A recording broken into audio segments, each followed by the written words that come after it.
Kung hindi natin tinanggap ang pag-ibig ng Diyos, there is no reason compelling enough to keep us close to God. Kaya sabi ng Jeremiah 31 verse 3, I have loved you with an everlasting love. Therefore, I have drawn you with loving kindness. Minahal ko kayo ng walang hanggang pag-ibig. Kaya naman, kayo'y pinapalapit ko sa akin sa pamamagitan ng kabutihan or loving kindness. Ang pag-ibig na ito ang nagtutulak sa atin na magpatuloy sa Diyos anumang mangyari. Kasi meron tayong kaibigan na hindi tayo kailanman iiwan, none other than Jesus. Kung hindi pa natin natatanggap ang pag-ibig ng Diyos, wala rin tayong pag-ibig na maiibigay. Or kung meron man, ito'y napakahinang uri ng pag-ibig na maiibigay natin sa Diyos at kahit sa ibang tao. Merong mag-asawa na dumaan sa napakatinding pagsubok sa kanilang married life. Ang lalaki ay nasa abroad, ang babae ay nandito. Sila'y mine-mentor ko. While they were going through a very challenging period in their married life. Then, I think 2 weeks ago, or 3 weeks ago, umuwi na yung guy. At ang sabi niya sa akin, Tay, ang tawag sa akin Tay ay hindi ko po talaga check kung ano po mangyayari. Hindi ko po alam ang aking damdamin pagka, Sabi ko, pakinggan mo yung dahil nasa quarantine siya Pakinggan mo yung preaching, which was last Sunday. Pakinggan mo. And then, ito ang sabi niya, nakausap ko sila just last Friday kasi dumating na, natapos na yung quarantine. Nakauwi na siya. Nakausap ko sila through messenger. At sinabi nila sa akin, Tay, yung message last Sunday, yung learn to love, yun ang sumagot sa aking mga katanungan. Now, okay na sila, and they're so in love with each other. Hanggat hindi natin naunawaan at hindi natin natatanggap ang pag-ibig ng Diyos, hindi tayo matututong umibig. Merong nag-message sa akin, Pastor, naunawaan ko na ngayon. Ako pala'y puro damdamin. Ang pag-ibig pala'y commitment. Sabi ko, hindi ka tinuro nung ikinasal, hindi ka sinabi sa iyo yung.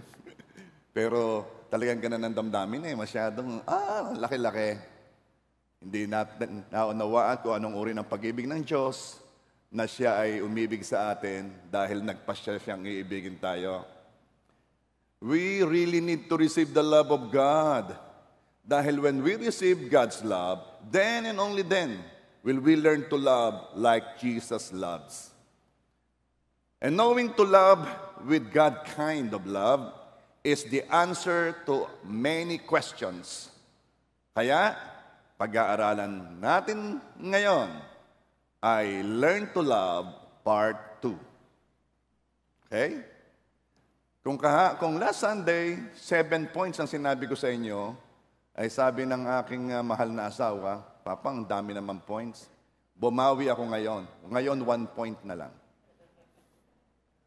Number 8. Nais ng pag-ibig, ipakita ang pag-ibig.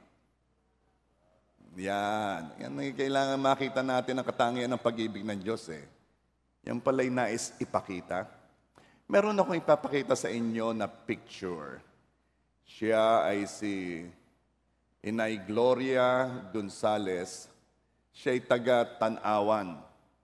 Ito ang kanyang istorya. Siya'y na mild stroke at siya ay bedridden. Palibot siya ng unan para dahil hindi na niya talaga mabalance ang kanyang sarili kahit nakahiga. So kailangan may unan or else babagsak siya. And then, pinuntahan ng mga kapatiran sa JA1 Tanawan. Kasi taga-Tanawan siya eh. Di pa sila nag-church. At naipag-pray. Matapos sila ipag-pray, napansin nila, igalaw-galaw na ang kamay ng pakaunti-kaunti at ang paa. And then sila'y umalis na. Then, sinabi ni Pastora Delia, one of the assistant pastors sa JA1 Tanawan, pakinggan po ninyo yung Breakthrough in Healing. Yung ating message, yung series 1 to 5. Pakinggan nyo ng pakinggan. At ginawa nga nila. Walang tigil. Ang kausap ko yung anak ni Sister Gloria, si Joyce. Wala daw, yun daw breakthrough in healing. Dire-diretso daw yon. Series part 1, part 2, hanggang 5. At pagkatapos, papaulitin na naman. At nakita nila ang improvement ng kanyang ina. Then, sinabi ni Pastora Delia na noong sunod nilang dalaw, which is after 2 weeks, laking gulat nila. Kasi napakalaki ng pagbabago ni Sister Gloria. And I will show you another picture ni Sister Gloria. Yan na siya, nakakalakad na, do may tungkod, ang laki ng pinagbago. At si Inay Gloria ay umaattend na sa church. Actually, last Sunday, or 2 Sundays ago, nagpatotoo siya. Imagine, ang bilis, ano? Kaya kayo ay aking ni-encourage, inyo laging i-forward ang mga messages natin. You don't know kung sino ang nami-minister, kung sino ang nabe-bless ng mensahe ng Diyos. Hindi mo alam na yun talagang kailangan nila at ikaw ang ginamit. Ang ginawa mo lang nag-forward. Are you there? Now, matanong ko kayo, bakit gumaling? Bakit gumaling si Inay Gloria? Siyempre po, Pastor, narinig ko yan sa mga turo nyo. Dahil sa pananampalataya sa salita ng Diyos. Correct. At meron akong ididiin pa sa inyo ngayon. At dahil sa pag-ibig ng Diyos. Ang healing, listen to this ha, dahil ito pag pumasok sa puso mo, wow, meron ka na namang weapon, meron ka na namang pambala. Ang healing ay manifested love of God. Ito'y pag-ibig na pinakita. Kaya, ang pag-ibig, isa sa matinding katangian nito, ang pag-ibig na ipakita ang pag-ibig. Sino nga si love? God is love. So pag sinabi ko ang pag-ibig, si God yun, ano? Ang pag-ibig na ipakita ang pag-ibig. Kaya basta may healing na nagaganap, ito'y pag-ibig na nais magpakita. Sino dito, o kahit kayo nasa live stream o YouTube, sino dito ang gusto ninyong makaranas na ang pag-ibig ay ipakita ng Diyos sa inyo? Healing is the manifestation of God's love. Now, napakalimit na pinapa-obvious ng Diyos ang pag-ibig niya sa atin. Napakalimit. Pero hindi natin napapansin. Bakit? Kasi busy tayo sa ating sariling mundo. As if napakahalaga ng ginagawa natin. Busy sa kakamain, sa online selling. Mine, naku. Sorry ma'am, naunahan ka. Okay. O siya, sige ha. SSD na.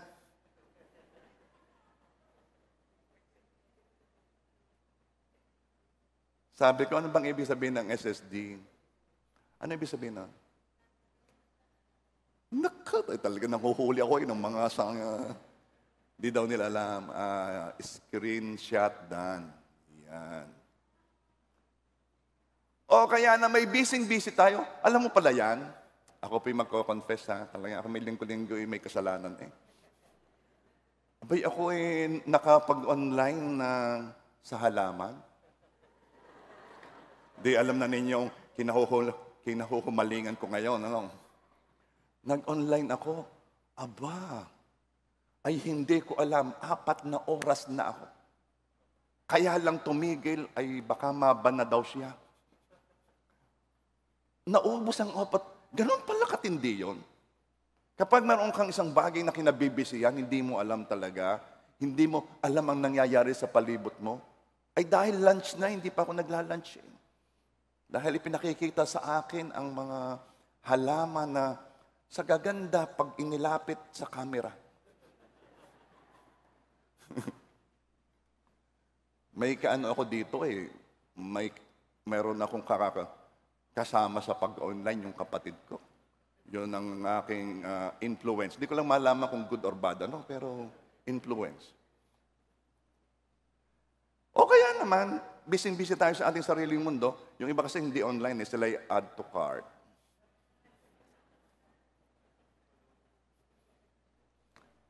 Kaya naman, kahit pinakikitaan tayo ng pag-ibig ng Diyos in some ways, another reason kung ba't hindi natin mapansin ang pag-ibig ng Diyos, kahit pinapakitaan tayo ng pag-ibig, hindi tayo nakokontento.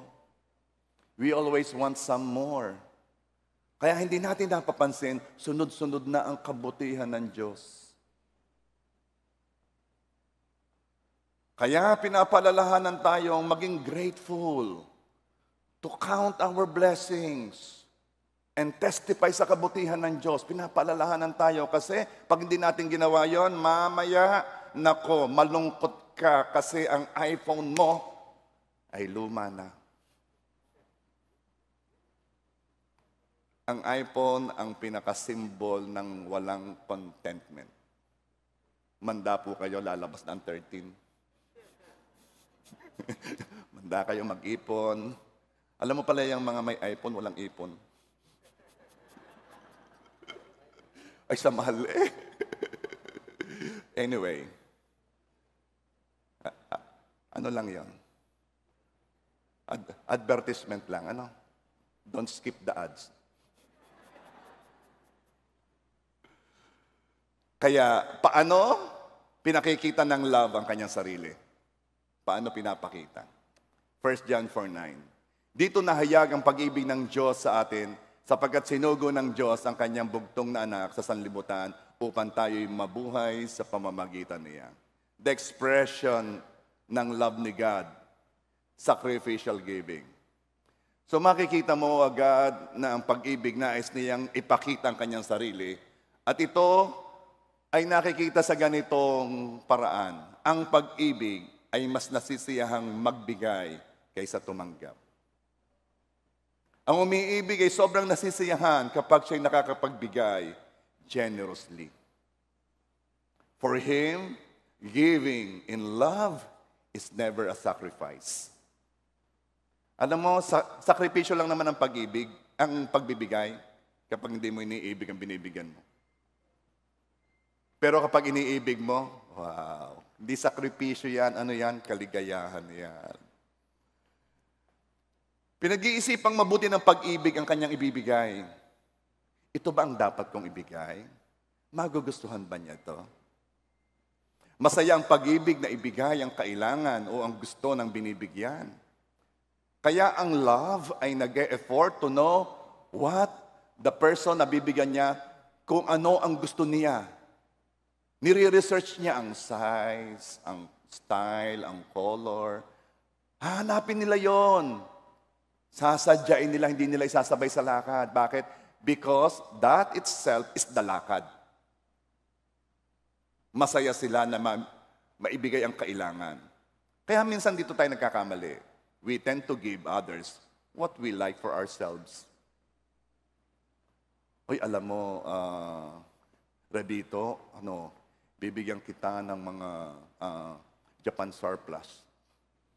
Marami yan. Hindi naman yung gusto ko. Ang gusto ko halaman. Hindi. Yung gusto ko yung Japan surplus. Yung mga kagaganda naman. Marami sa online.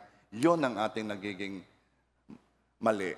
We tend to give what we like to others. Pero love, hindi ganun ang love. Ang love ay masaya na ibigay ang gusto ng binibigyan. Kaya naman sa mga binibigyan, learn to appreciate. Huwag mo namang bawasan ang joy ng nagbibigay. Masaya siyang magbigay. Abay, merong binibigyan, sabi, anuhin ko ito. Kakatindi. Pinaghirapan na, yun pa sinabi. Tapos sabi ng mga isa, patingin nga, bibigay mo rin sa akin. 3 na ang ganito ko talaga naman, nakakaagaw ng joy sa mga binibigyan. Learn to appreciate. Masaya ang pag-ibig, hindi lamang kapag naibigay niya ang pangangailangan ng kanyang minamahal, kundi masaya siya sa paraan ng pagbibigay. Kaya yung mga lovers, maarte yan Pipili pa yan ng magagandang wrapper. Kung magbibigay naman niya ng cash, pipili yan ng magandang sobre. Kasi mahalaga rin sa kanya ang paraan. Pag gusto niyang bigyan ng cash ang kanyang minamahal, ilalagay niya sa loob ng cake.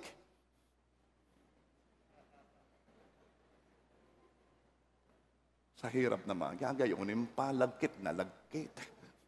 Aasin mo ng isa-isa. Bakit hindi binigay ng gayon? Kasi nga, mahalaga sa kanya yung paraan. Kasi masaya, hindi kasi naunawaan ng iba yung damdamin ng nagbibigay out of love. Hindi lang siya masaya sa kanya binibigay, masaya siya sa paraan ng pagbibigay. Kaya naman, yung mga yan, mahilig sa surprise. Sino-surpresa niya ng bibigyan? Surprise! Talagang hindi ko talaga malimutan yung isa ng dating kasama natin.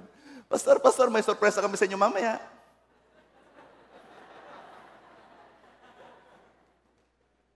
Talaga naman. Disappointed yung yung nagpakahirap sa surprise.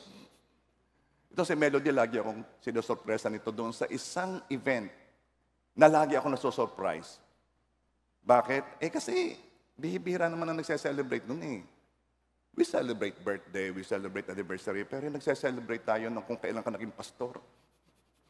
Sineselebrate ni Melody yon para sa akin. Papa, anniversary mo ngayon. Ng pagpapastor mo. Talaga? Kailan pa ako nagpastor? Kasi hindi ko alam Pero siya alam niya ang date. Actually, sineselebrate niya. Kaya lagi ako nasusurprise kasi hanggang ngayon, hindi ko alam kung kailan ako nagpastor. Kaya kung ako susurpresahin ito, masusurpresa na naman ako. Ngayon ako nagpastor. Ganyan. Ganyan ako niyan kamahal Meron niyang mga... Ganon pala if you love someone, maggawa kayo ng event na sineselebrate nyo. Diba? Ano sineselebrate natin ngayon? Sabi ni Mara, halimbawa, ano sineselebrate natin ngayon? Ito yung araw na sinagot kita. Hindi. Ako'y binasted mo. Talaga sineselebrate natin ito. Oo, kasi dito ko pinatunayang mahal na mahal talaga kita. Ang dami sineselebrate, ang dami. Pero alam mo yung mga days na sineselebrate mo, yon ay mahalaga sa'yo, kaya lalo nagiging matindi yung relasyon. Let's go. Number 1 point nga lamang, ipagkakahaba naman. Ang pag-ibig ay laging naghahanap ng paraang makapagbigay, hindi ng paraang makakuha. Kaya 2 people who love each other will think of what they can give to one another. Not what they want from each other. Ang pag-ibig ay nagbibigay, hindi para tumanggap. Ang iba hindi maunawaan kung bakit siya binibigyan. Ba't mo ko binibigyan? Wala lang. Hindi nga, ba't mo ko binibigyan? Kasi hindi siya sanay sa uri ng pag-ibig na ipinapakita sa kanya, the God kind of love. Hindi siya sanay ng pag-ibig na walang kapalit. Kaya nagtatanong agad siya, anong purpose mo? Ba't mo ko binibigyan? No. Ang pag-ibig ay masaya na nagbibigay. At siya'y nagbibigay hindi para tumanggap. Love gives just because it is love. Meron kaming ririgaluhan ni Melody na tinawagan niya. Kami nasa SNR na, ano bang size ng kama mo? Kasi bibili kita ng comforter. Naku, wag na. Ayaw ako. Samantalang napaka-giver noon. Ang gusto ko ako ang nagbibigay. Masaya akong ako yung nagbibigay. Pero hindi siya masaya pag siya binibigyan. Hindi nga, nandito na nga ako, sabihin mo kasi ayaw ko masayang to. Hindi, ayaw ko. Ala, hindi talaga sinabi. Ay, di, walang comforter. Ang ibig ko sabihin, that there are people like that. They are happy when they give. Ilan ang kilala kong ganyan. Pero that is the katangian ng pag-ibig.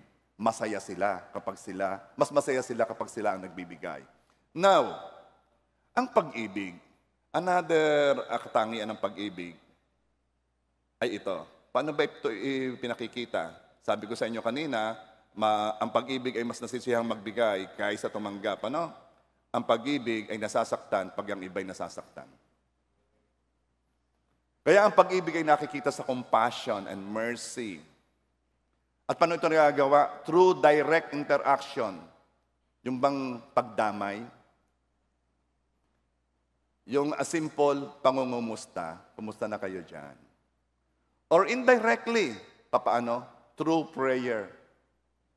Ang pag-ibig ay na-express through prayer. Kitang-kita mo ang pag-ibig of those who took care of their loved ones na may COVID. Yung anak na tumigil doon sa room, sa hospital room ng kanyang parents para alagaan. Yung anak ay negative, yung parents ay positive, pero nandun siya. Yung apo, itong mga sinasabing ito, lahat kilala ko Yung apo na nag-alaga sa kanyang lola, yung kapatid na nag-alaga sa kapatid, yung mag-asawa na yung asawa ay negative, pero she rather chose to stay with her husband na positive. Nahawahan, pero okay lang. Because ang pag-ibig ay nasasaktan pag ang iba'y nasasaktan. Such a great way para ipakita ang pag-ibig. Now, anong pumipigil upang hindi maipakita ang pag-ibig? Anong pumipigil? Una, letter A, hindi sanay. Yung bang walang nakitaan, walang nagturo. Kaya yung mga bata ngayon, tinuturuan natin yung mga bata oh, love, love, love. At least tinuturuan natin, oh, kiss, oh, flying kiss. Tinuturuan natin ang expression ng love. Ano? Pero meron talagang mga batang lumaking hindi naturuan to express love. Minsan, may mga taong kailangang unawain natin na hindi nagpapakita ng awa o habag. They rather keep silent. They avoid interaction. They just walk away. But please don't judge them. It does not mean na hindi sila umiibig. It could be that they just don't know how to respond in love in those situations. Merong mga taong ayaw pumunta sa ospital, ayaw makita ang kanyang mahal sa buhay na doon. Hindi, aalis yun. Ayaw pumunta, ayaw ko makita. Bakit? Hindi nila alam pa paano mag-respond in love sa ganong sitwasyon. Okay? Hindi sanay. Kaya, baka may minamahal kayo ngayon na until now, hindi nila alam. Kasi hindi tayo sanay i-express o sabihin ito. Learn to say, I love you. Sa iyong parents, sa iyong anak, kapatid sa iyong kapatid. Kahit hindi ka sanay, kahit hindi ka naturuan noon, kahit hindi nyo kultura, kahit awkward. Bakit? Because it has to start somewhere. Maaari bang dahilan, hindi naman kami ganyan, hindi kami ganyan. O, hindi maging ganyan. It has to start somewhere. Ikaw ang magsimula. Naalala ko merong isang akong kinakausap ay hindi daw siya nagbe-bless sa kanyang ama. Bakit? Hindi daw tinuruan O siya, panahon na para magsimula. Ay di, nag-bless nga daw. Hindi malaman ng amang gagawin Anong nangyari dito? Kasi hindi sanay. Okay? So ano pa ang pumipigil upang hindi maipakita ang pag-ibig? Eto, hindi pagpapatawad. Matinding pumigil sa paglabas ng pag-ibig ay ang hindi pagpapatawad. Sinasakal ng inis, yamot, galit ang espiritu ng isang tao at pinipigilan siya nito na umibig ng tunay. At nahihirapan ang ibang magpatawad kasi ang akala nila ang pag-ibig ay isang damdamin. Kaya inuna ko na last Sunday, idiniin ko na agad na ang pag-ibig is lampas sa damdamin, ang pag-ibig ay pagpapasya or commitment to love the person you love. Kaya naman nahihirapan magpatawad kasi ang akala nila ang pag-ibig ay isang damdamin. Kung ang pag-ibig ay isang damdamin, hindi ka makakapagpatawad. Yes, there is a feeling with it, but it is more of a choice. Ang pag-ibig ay commitment, kaya pinipiling ng love magpatawad sa halip na magtanim ng sama ng loob. Ang hindi pagpapatawad ay pride. Alam naman natin kung paano bumagsak si Lucifer,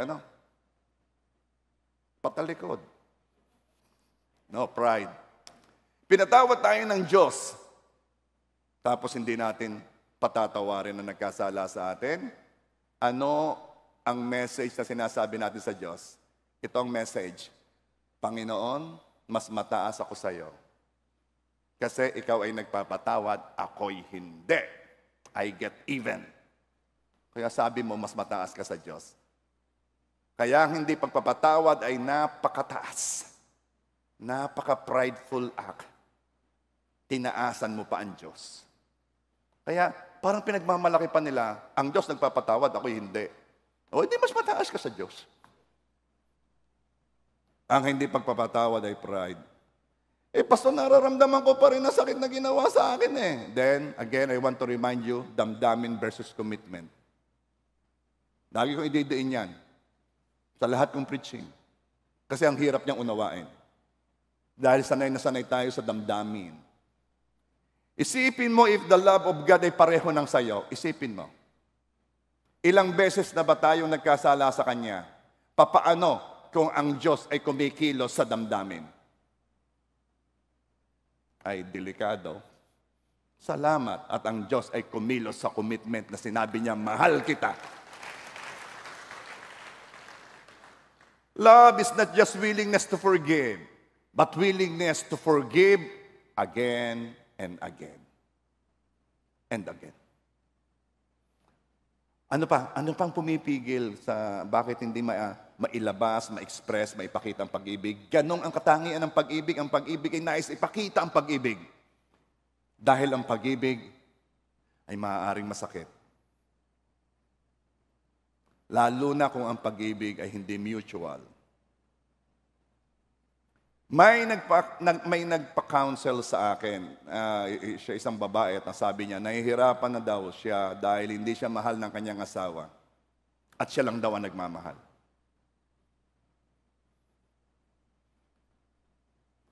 This is the question ng maraming tao. Bakit ko sila mamahalin kung hindi naman nila ako mahal? Pero itong sagot, sadyang gano'n ang pag-ibig. Inibig pa rin ng Diyos ang tao kahit hindi mahal ng tao ang Diyos. Mga tao na hindi walang pakialam hindi yung mga apathetic lang Ito yung mga taong actively against God. Mga taong talagang ang mga salita ang sakit pakinggan. Laban sa Diyos yung salita laban sa Diyos, ang sakit pakinggan. Pero alam mo, mahal pa rin sila ng Diyos. We know this.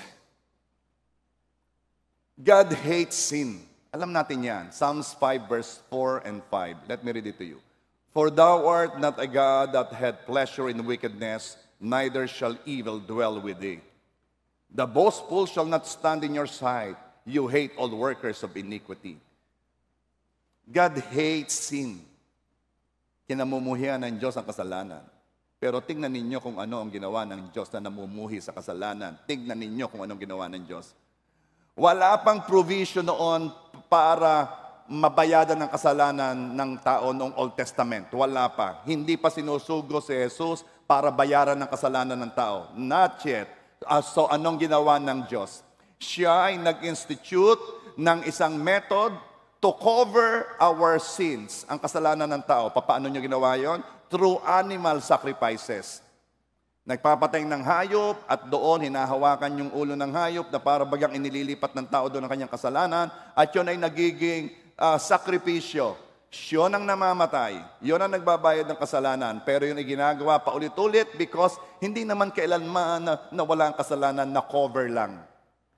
Galit ang Diyos sa kasalanan, na cover lang. Nandun pa rin. Pero yun ay temporary way ni Lord. Ginawaan pa rin ng Diyos ng paraan para mapalampas ang kamalian ng kanyang minamahal sa kanya. Ginawaan pa rin ng Diyos ng paraan. So anong makikita natin sa katangian ng pag-ibig? Ang pag-ibig ay paulit-ulit na nagpapasya to love and to forgive. To love and to forgive. To love and to forgive. Hanggang dumating na ang puntos. To love. Because I don't need to forgive you anymore. Bakit? Tapos na yon. I am forgiving you the way God forgave you. Hindi ko na naalala yon. That, my friend, is the katangian ng pag-ibig. To love and to forgive. To love and to forgive. Alam mo, ganyan talagang pag-ibig eh. Mga nasasabi ng ibang hirap naman ng pag-ibig na yan, huwag kang mag-alala. Kaya nga dumating ang Panginoong Yesus para ipakita sa atin kung ano ang description ng pag-ibig. Kung hindi dumating ang Panginoong Yesus, nakaw! Wala. Ang ating pag-ibig ay katulad ng napapanood din yung sine ng mga Chinese at ng mga labanan, revenge ng revenge. Wala na. Tooth for a tooth, an eye for an eye. Ganon ang pag-ibig noon. Nung dumating ang Panginoong Yesus, hindi na. Ito na ang pag-ibig. Nakikita na ninyo, dumating na ako ang pag-ibig. Patuloy na umiibig kahit hindi ibalik ang pag-ibig sa Kanya. Si Jesus ay bumaba sa lupa upang ibigay ang Kanyang buhay bilang kabayaran sa ating mga kasalanan. Ngunit alam naman natin iilan lang tao ang nagbalik ng pag-ibig niya. Iilan lang ang nagsabing, Panginoon, tinatanggap kita bilang aking Diyos, Panginoon at tagapagligtas. Iilan lang. Ang iba ay patuloy sa pamumuhay in rebellion to the authority of our King, Jesus Christ. Kapag patuloy tayong umiibig sa mga hindi nagbabalik ng pag-ibig, sa mga taong hindi nagpapasalamat o nag-appreciate ng ating ginagawa, alam mo ba kung anong ginagawa mo? Sumusunod ka lang sa example ni Jesus. Napaka-Christ-like mo. Kapag umiibig ka sa mga hindi umiibig sa'yo. At anong nangyayari?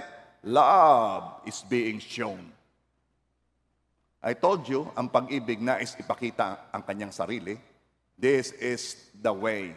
Pinapakita ng pag-ibig kung anong pag-ibig. Kung ikaw man ay nahihirapan sa pag-ibig, one thing sure, you know how to love like Jesus loves. Akala kasi ng iba, laging madali ang umibig Kaya nga binigyan ka ng Holy Spirit para bigyan ka ng kakayanang umibig. Dahil kung wala si Holy Spirit, nako, ang pag-ibig mo ay kung ano rin lang ang pag-ibig mo na alam noon. Alam nyo, may mga tao na ang gusto lang talaga kay Lord ay benefits. Hindi mo makita sa church, hindi mo makita na sinusulong ang interes ng kaharian ng Diyos. Hindi mo nakita ang kaisa ng Panginoon sa kanyang mission sa lupa na to win soul, make disciple. Maraming makakilala sa Panginoon, maraming mabagong buhay. Hindi mo makita ang siya'y kaisa doon. Pero, pag dumating na siya'y may pangangailangan, katulad ng healing, o may problema dumating sa kanya, ay lapit sa Diyos Hingi sa Diyos hingi. Ang tawag ko doon talaga is one way. Ang gusto lang talaga kay Lord ay benefits. Alam mo ba, na maraming tao hindi tatagal sa ganong uri ng relasyon? Ikaw naman bakit gaganong? Pag tayo ay may pupuntahan, may sasakyan ka naman, susuno ka sa akin. Baga laging ikinasuno, meron ka naman sasakyan. Para hindi na ako bumayad ng gasolina, at saka ng toll, at saka ng ano. Okay. Bakit gatuwi na lamang ikay pupunta dito, tanghalian? Bakit ga ikaw, pag ako may suot na damit, parang gusto mo laging hingin? Sasabihin mo, bagay yan sa iyo. May mga tao talagang gusto lang i-benefits. At alam mo, minsan, ayaw mo na siyang, ano ba naman to? At hindi ka makatagal, lagi na lamang ganon, ano? Tingnan mo ang Diyos. Napakadaming taong ganon ang pagturing sa Diyos.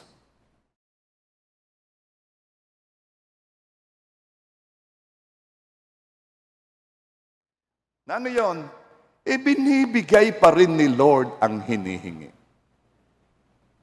Hindi na nga niya kaisa sa kanyang misyon. Pag humingi, siya'y nagpapaulan sa mabuti at sa masama. Pinasisikat niya ang araw sa lahat. Ibinibigay pa rin. Alam mo ang tawag ng Diyos doon? Biyaya. Why? Because love wants to show itself.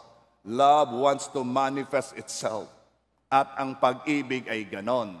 Minamahal niya kahit ang mga taong hindi siya minamahal. Bakit? It could be, hindi lang nila talaga alam kung paano magmahal. Love is very patient and gracious. Patiently waiting that someday, the people, we will truly come to the point that we will seek God more than what He gives. Itong ine-expect ng Diyos na dadating ka sa puntos na hindi mo na lang hinihingi sa Panginoon ay kagalingan, pera, those are good things. Hindi lang hinihingi mo ay partner in life, hindi na lang hinihingi mo ay bahay, anong hinihingi mo? Lord, I just want you. Ikaw lang ang gusto ko. Ikaw lang. Hinihintay ni Lord yun. Because that, my friend, is love. Now, sabi ng Romans 2 verse 4, or do you think lightly of the riches of His kindness and tolerance and patience, not knowing that the kindness of God leads you to repentance? O ano, minamahina mo ba ang kayamanan ng kanyang kabutihan at ng kanyang pagiging matyaga at pasensyoso? Hindi mo ba nalalaman na ang kanyang kabaitan ay inaakit ka na magbago ng isip? Dinadala ka sa puntos na mas gusto mo na ang Diyos kaysa sa ibang bagay? Dinadala ka sa puntos, Lord, basta kasama ka, masaya na ako. Oh, I pray, lahat tayo dumating sa puntos na yun. Lord, basta kasama ka at may lomi, lagi nang may kasama God is enough. Amen ba? Ito kasi talaga ito, ang tagal bago makuha ng marami. Na ano yun? Kapag si Lord nasa iyo, dala na niya lahat. And I pray, mas masaya ka sa si Lord ay nasa iyo. Amen? Kaya we have to learn na itong verse na to, that God leads you to repentance, it does not mean approve siya sa ginagawa mo or sa lifestyle na pinili mo. But Jesus is saying, I love you. Kaya I will continue to knock on the door of your heart. I will continue to send people in your path na magpapaala sa iyo at mag-aakay sa iyo, na mapalapit ka sa akin at magkaroon ka ng relasyon sa akin. Hanggang isuko mo ang puso mo sa akin at tanggapin mo ang pag-ibig ko sa iyo. Yun. Yung kindness ni Lord, yun yung pagkatak niya sa puso ng bawat isa. Kaya pag may nakikita kayong pinagpapala si Lord, pero kitang-kita mo naman, going directly against God's interest, palakpakan mo ang pag-ibig ng Diyos. Bakit? Kumakatok ang Diyos sa puso ng taong iyon upang dumating siya sa puntos na nagsasabing, Panginoon, napakabuti mo at ako'y nagsisisi sa mga kasalanan ko sa iyo.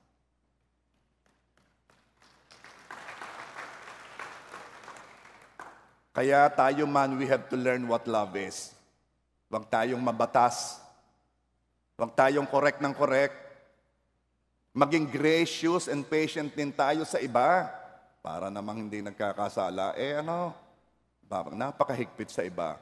Stop choosing to be offended by the sins of others. Lagi na lamang nakikita yung kasalanan ng iba. Talaga naman, sobra naman yung mga ginagawa. Sobra naman. Ba't ka masyadong na-open sa kasalanan nila? Huwag mo silang pakialaman. May ginagawa ang Diyos sa kanila. Di kayo tumulong. Ipag-pray mo. Huwag na lagi ng turo ka ng turo. Baka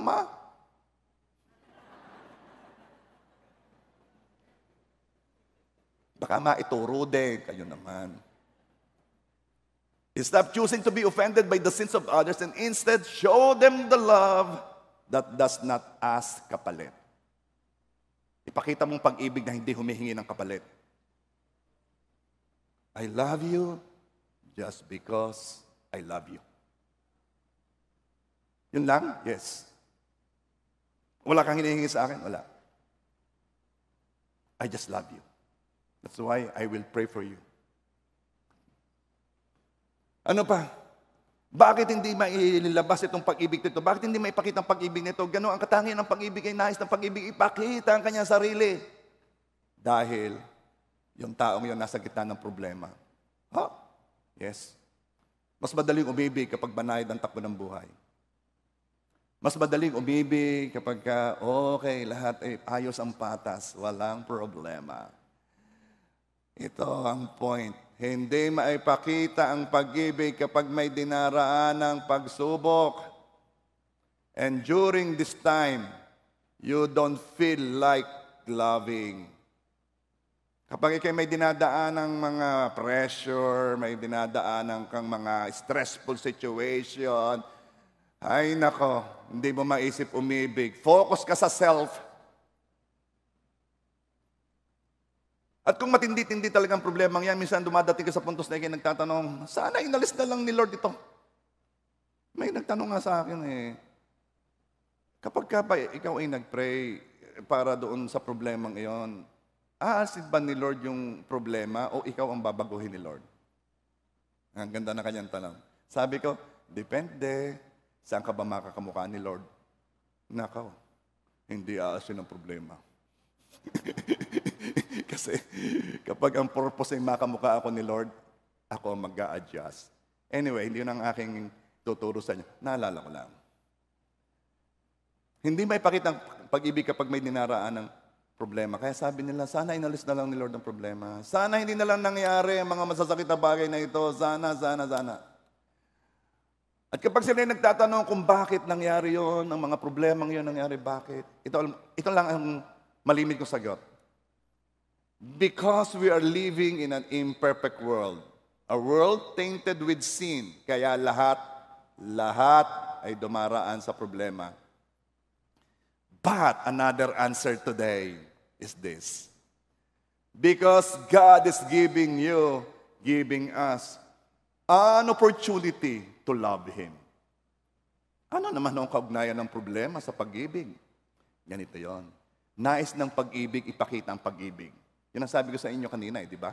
Number 8. Nais ipakita ng pag-ibig ang pag-ibig. And what is the best situation to show it? When you don't feel like loving. Kitang-kitang pag-ibig kapag para bagang wala ka sa sitwasyon para umibig. Yung bang lubog na lubog ka sa utang, may lumapit sa iyo at nanghihingi. Para bang hindi talaga pag-ibig to, no?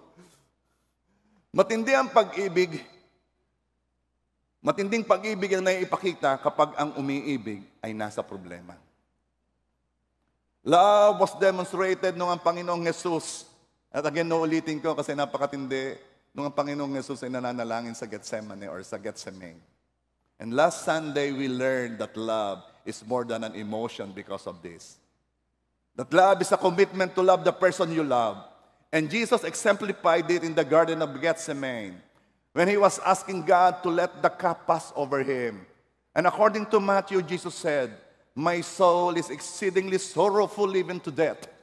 And according to Luke, He said, Jesus was in deep anguish.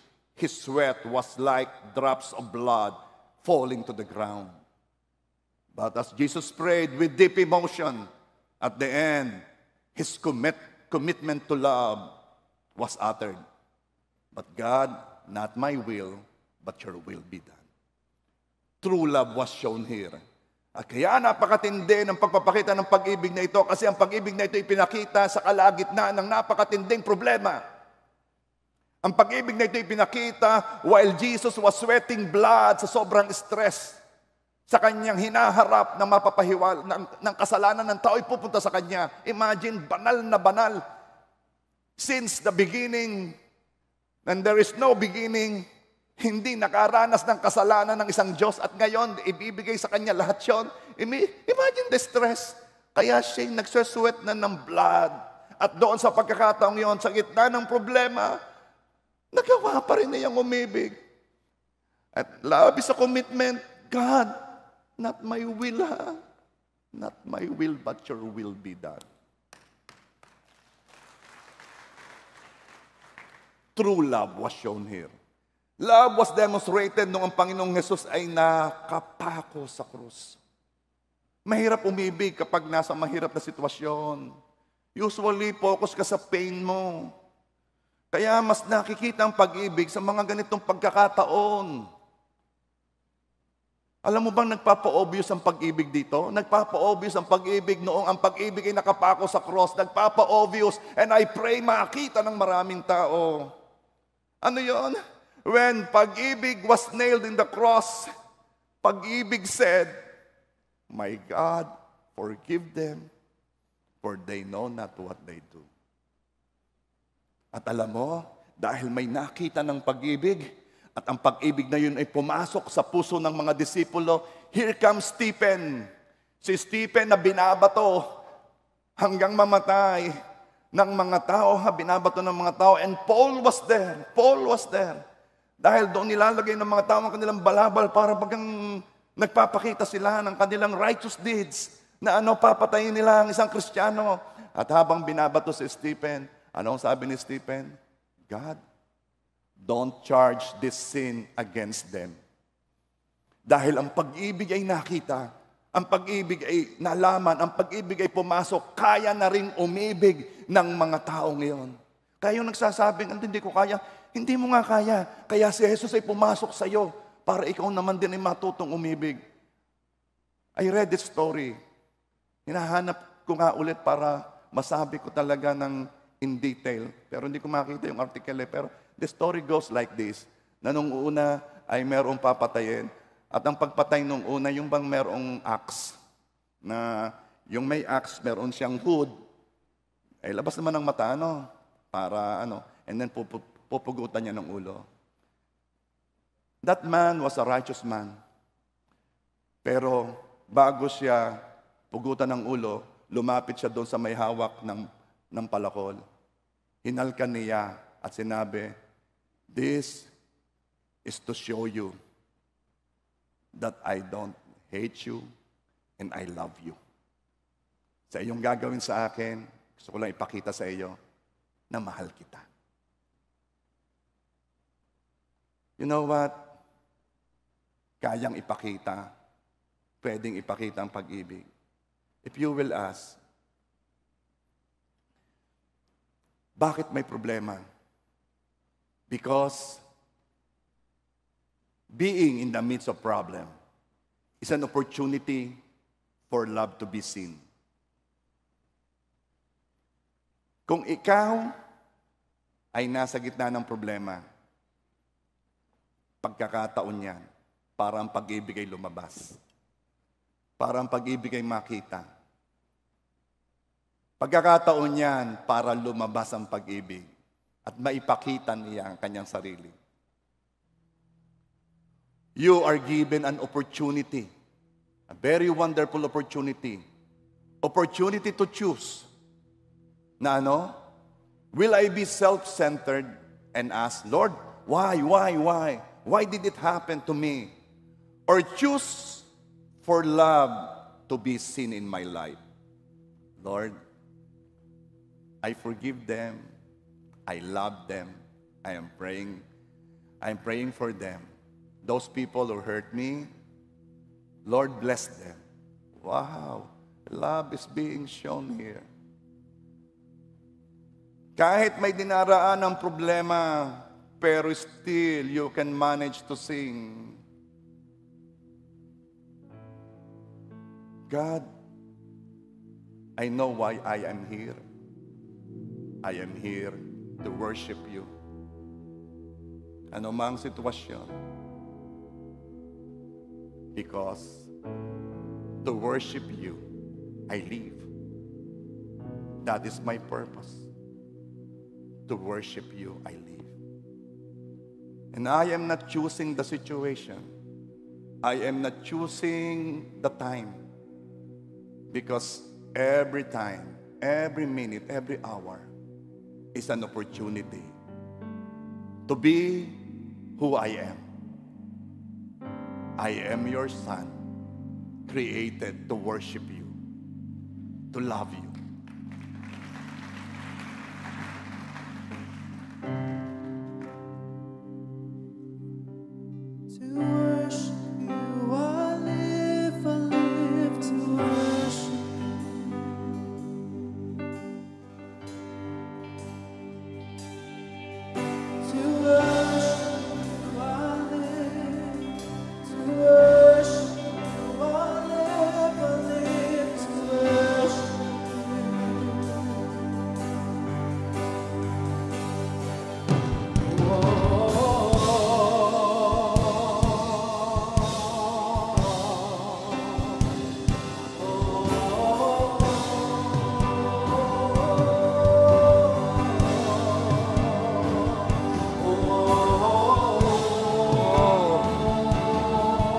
There will be freedom today.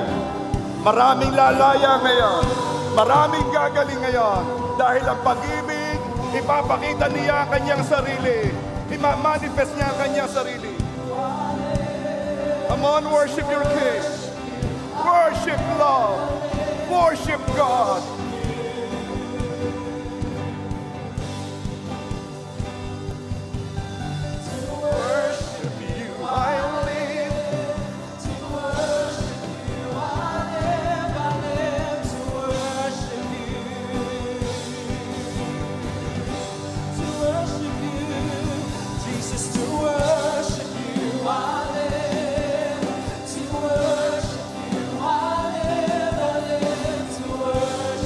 I told you kanina, healing is love being manifested.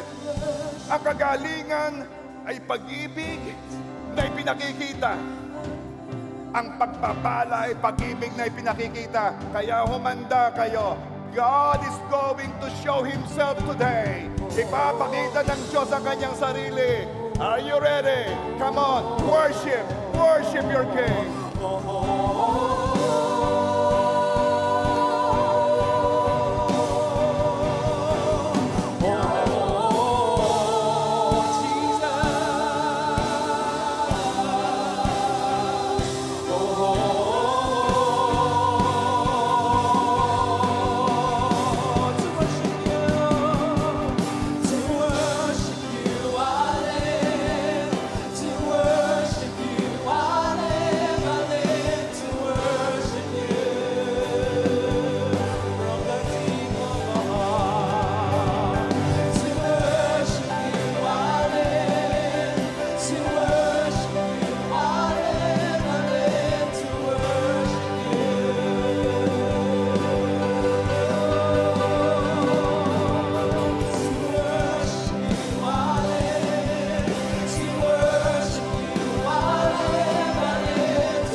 Alsin mo sa kaisipan mo na because you did this, because you did that, ay hindi ka tatanggap ng pagpapala sa Diyos.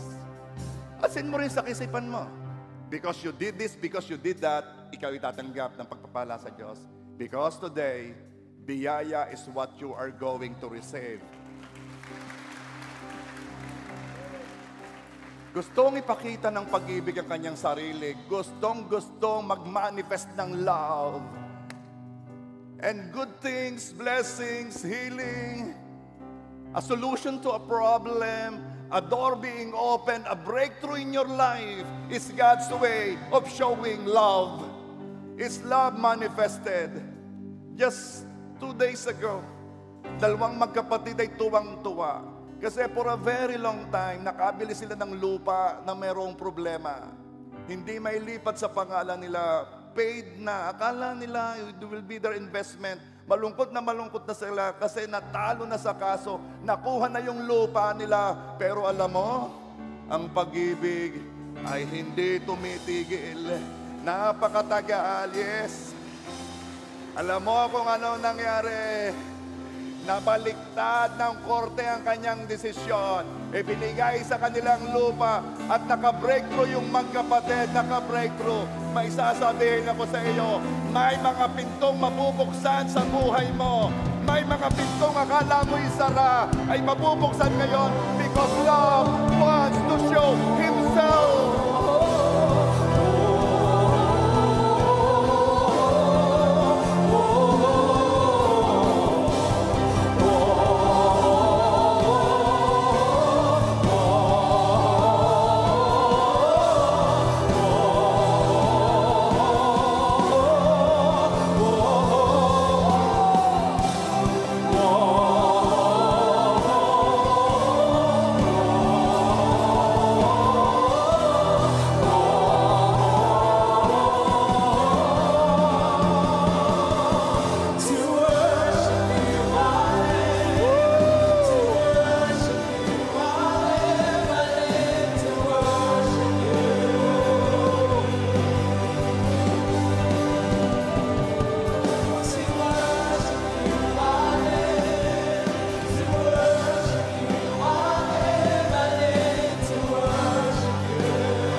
Sa matinding problema sa oras na ito, itaas mo ang kamay mo. Sambahin mo ang hari mo. Ipakita mo sa problema na hindi ka pipigilan nito. Ipakita mo sa stress, sa nagbibigay ng stress, na hindi ka mapipigilan nito. Nasambahin ang iyong hari because you are created to worship.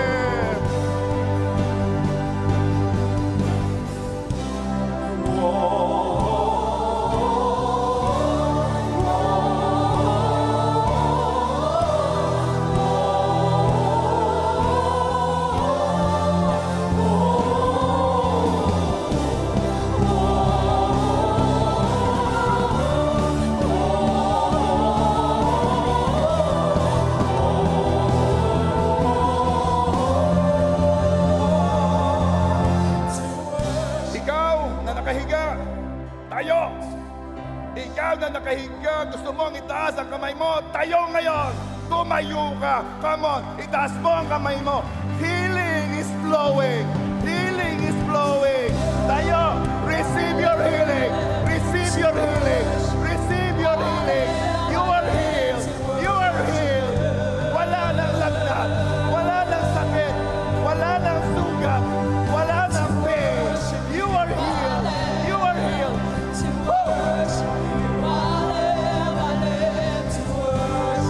Love is being shown today.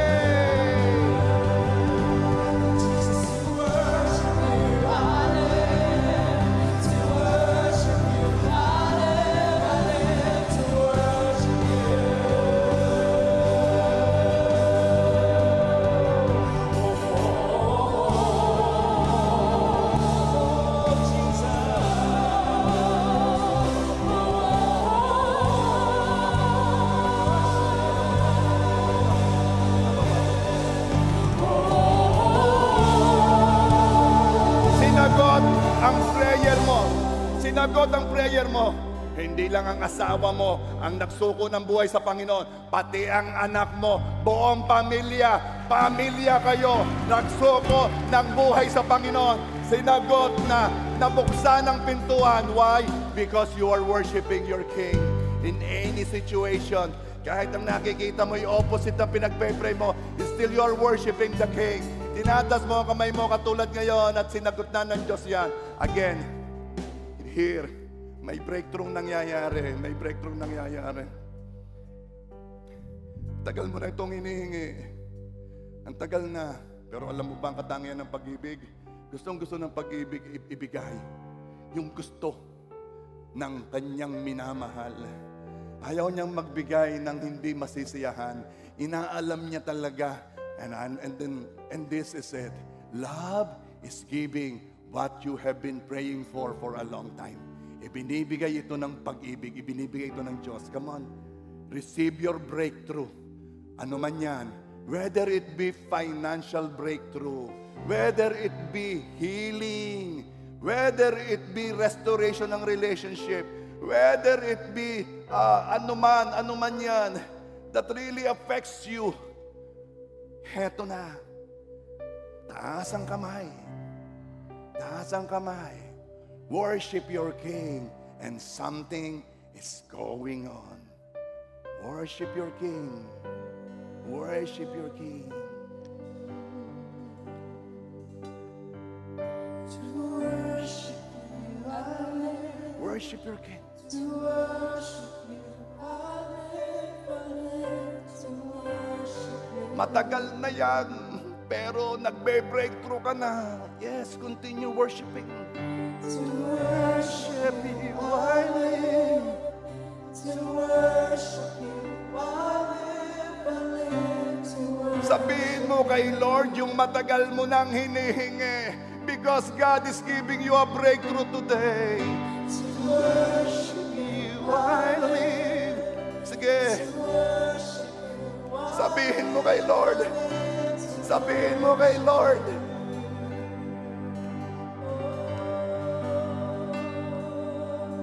to worship you, I live. Sige.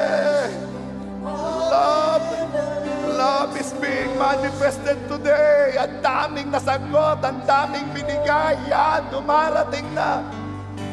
To worship you, I live.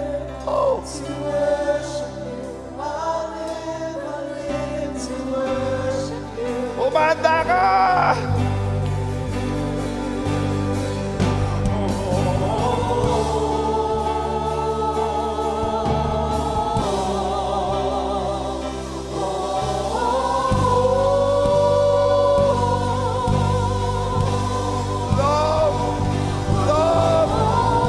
Love is being manifested today.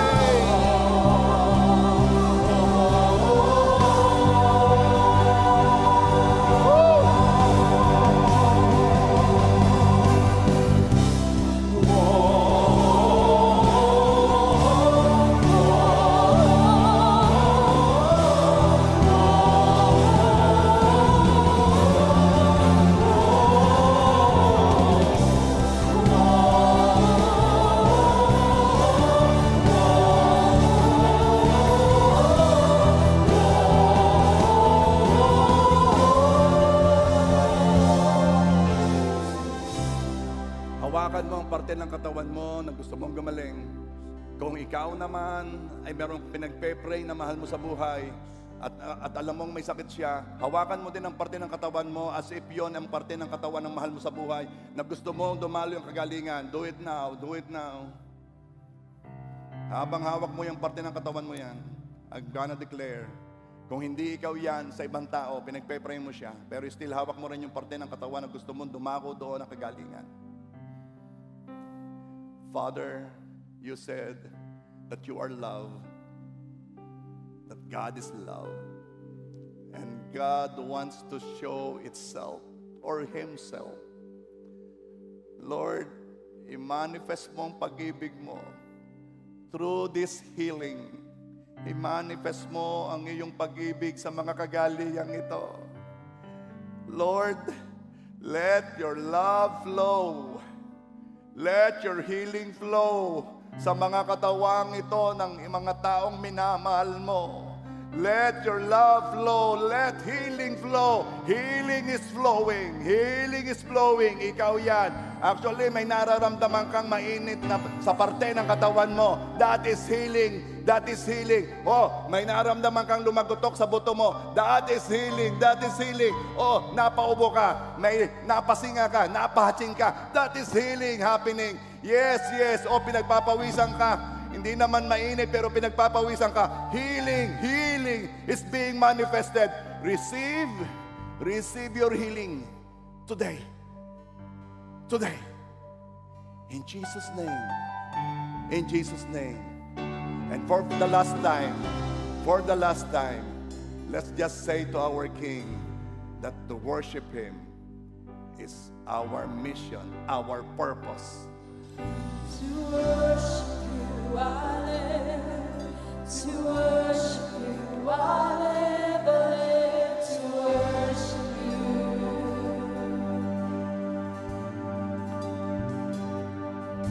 To worship you, I live. To worship you, I live. I live to worship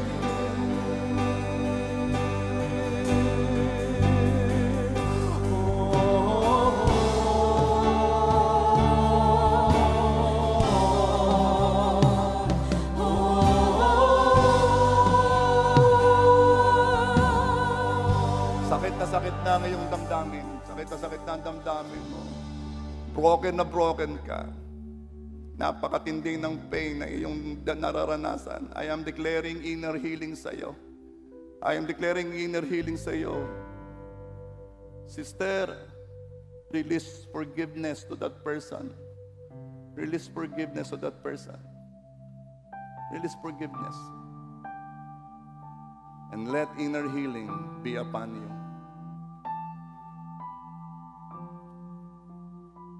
Merong isang lalaki na sobra kang nasaktan.